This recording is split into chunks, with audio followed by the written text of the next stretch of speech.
Dr. Trish, the Schaefer Center found that for every dollar Americans spend on insulin, less than half ultimately goes to the manufacturer.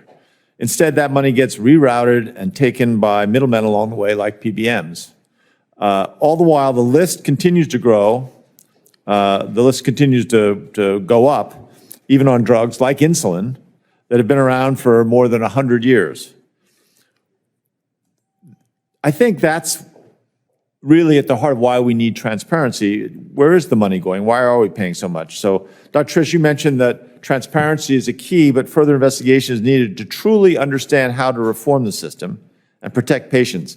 What other areas do you believe need to be investigated? So thank you for the question. I think, one of the key other issues here is the extent to which this integration has changed the incentives. And I had the good fortune the other day of giving a talk at a health system where I had both the chief pharmacy officer and the HR person for the health system in the room. They were talking about this issue that we heard about, this report in Florida, but essentially because they're a health system, they own a specialty pharmacy, right? They dispense drugs to their patients.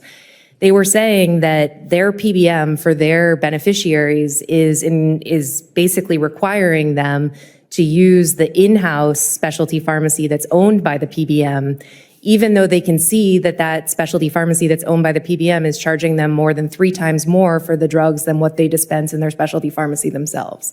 And those are the types of things where, that's harmful, that's not generating value. The extent to which that's also further affecting the types of rebate negotiations across drugs more broadly, that's what we need better insight into as well.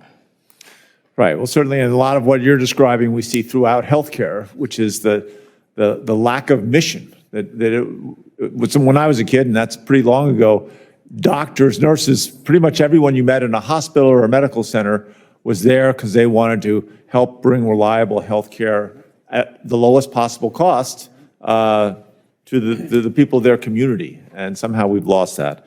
Dr. Pat, more often than not, consumers do not have the necessary information available to them about how much their drugs cost, much less information about the role of PBMs, drug manufacturers, insurance companies, ad infinitum, that help each other raise prices.